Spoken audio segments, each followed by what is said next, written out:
YouTube channel کی جانب سے دیکھنے اور سننے والے تمام سامعین کو پادری شہزاد سلیم کا سلام قبول ہو۔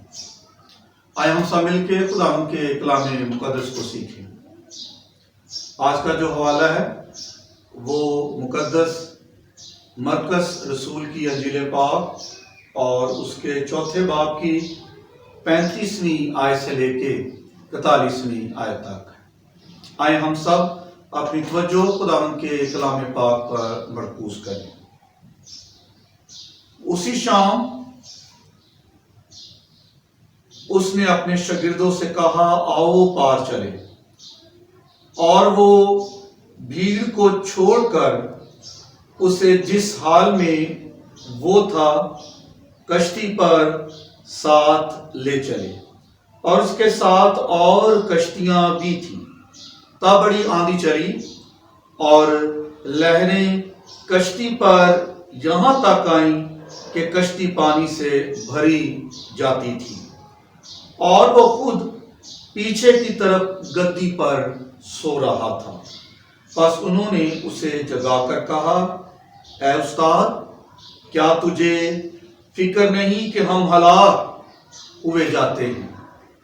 اس نے اٹھ کر ہوا کو ڈانٹا اور پانی سے کہا، ساکت ہو، تھم جا۔ پس ہوا بند ہو گئی اور بڑا امن ہو گیا۔ پھر ان سے کہا، تم کیوں ڈرتے ہو؟ اب تک ایمان نہیں رکھتے؟ اور وہ نہایت ڈر گئے اور آپس میں کہنے لگے، یہ کون ہے کہ ہوا اور پانی بھی اس کا حکم مانتے ہیں۔ خداوند کے کلام پاک کا پڑھا اور سنا جانا ہم سبوں کے لیے باعث برکت ہے۔ خداوند کا شکر ہو۔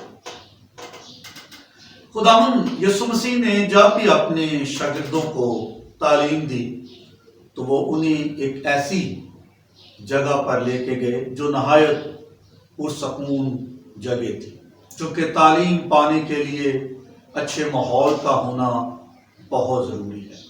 تو خداوند یسوع مسیح اکثر اپنے شاگردوں کو یا تو پہاڑ پر لے جاتے اور یا وہ انہیں جھیل کے پار لے جاتے تھے۔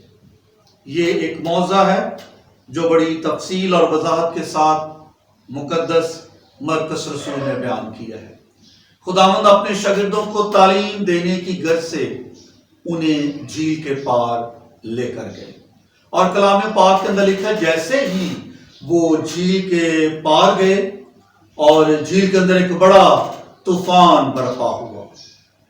طوفان دو طرح کے ہوتے ہیں، بعض اوقات طوفان قدرتی ہوتے ہیں اور کچھ طوفان خود ساختہ ہوتے ہیں، یعنی جنہیں انسان اپنی زندگی میں خود ہی پیدا کرتا ہے، اور کچھ طوفان قدرتی ہیں۔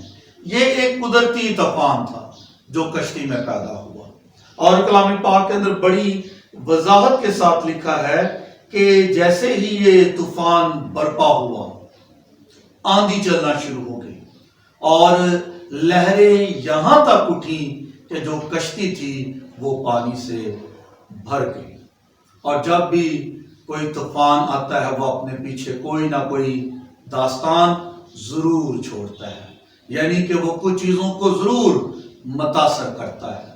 اور جیسے ہی لہریں کشتی کے اندر داخل ہونا شروع ہوئی تو کلام کے اندر لکھا ہے خداوند کے جو شاگرد تھے وہ سب ڈر گئے، وہ گھبرا گئے، وہ انتہائی پریشان ہو گئے، انہیں اپنی زندگی کے لالے پڑ گئے اور وہ اپنی زندگی بچانا چاہتے تھے۔ اور جیسے ہی خوف و ہراس ان کی زندگی میں پیدا ہوا تو اس خوف و ہراس نے ان کی زندگی میں شک بھی پیدا کیا، چونکہ شک انسان کی زندگی کو تباہ و برباد کر دیتا ہے، اور شک کا بڑا موجب جو ہے وہ انسان کے اندر خوف و ہراس ہے۔